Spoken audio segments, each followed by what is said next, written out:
Risotto.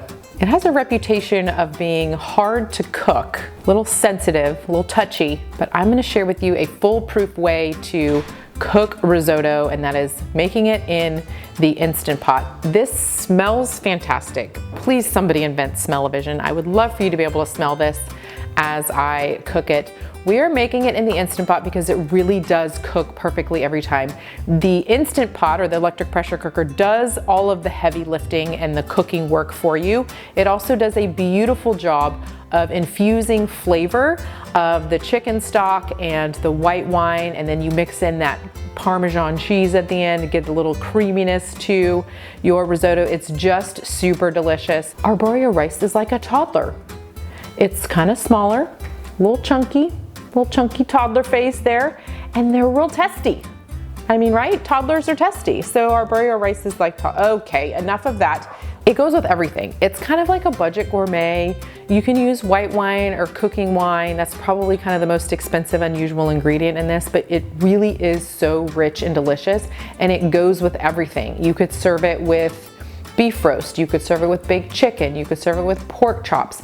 Really, it goes with everything. It makes a really fantastic side dish, and once you learn how to cook it this way in the Instant Pot, you'll be making it all the time. So we're gonna start with garlic and onion. This is just a medium size onion. I'm going to cut it up pretty small. Like, I love the onion in risotto, but I don't want like a giant bite of onion. So I'm gonna do a fairly fine chop of this onion. What we're gonna do is melt butter in the Instant Pot on saute mode. And then we're going to saute the onion and garlic in the butter in the Instant Pot. And then you can see I have everything measured out here. We're going to put it onto saute mode, and I want it to be on the higher saute mode. So that's the more. I'm gonna do 4 tablespoons of butter, and that will take just a minute to warm up. So I'm gonna use my spinella for this one. It's easy to just get this butter melted, and then I'll use this to saute the veggies. Again, one of my favorite gadgets. I use it all the time. We have them in our shop online. So go and grab one and see how amazing they are in your own kitchen. Melted butter finished. Let's get this onion and garlic in there.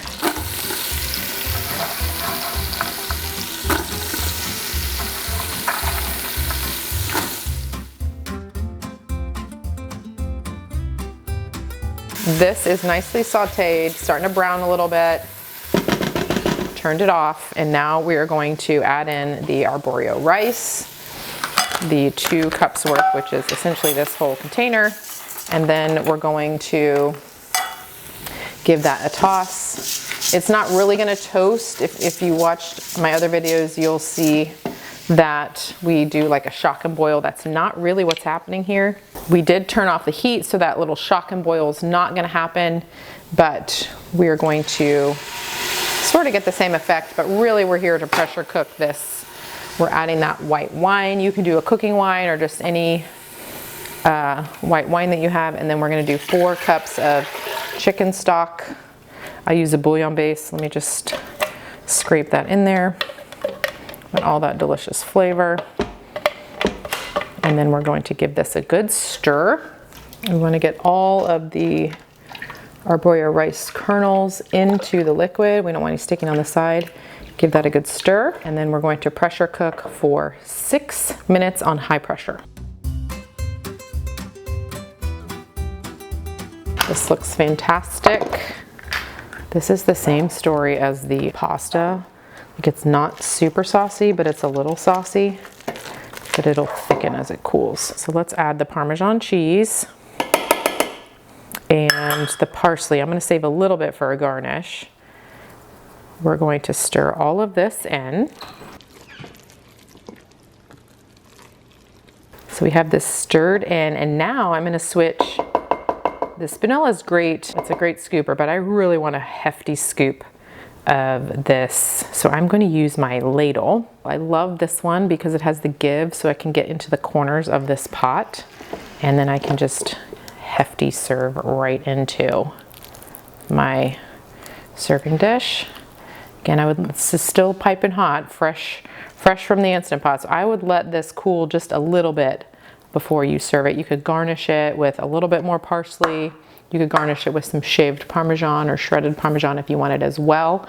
And our risotto is ready for dinner. And there we have our magical, foolproof Instant Pot risotto.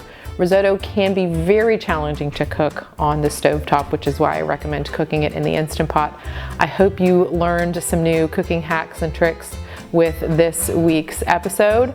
We share new episodes every Wednesday at noon Central Time, so please like and subscribe to get notified when the new episodes release. We're learning all about grains this month. We've talked about pasta and eggs in the past, and we have more to come as well. So be sure to hit that subscribe button to be notified for future episode releases.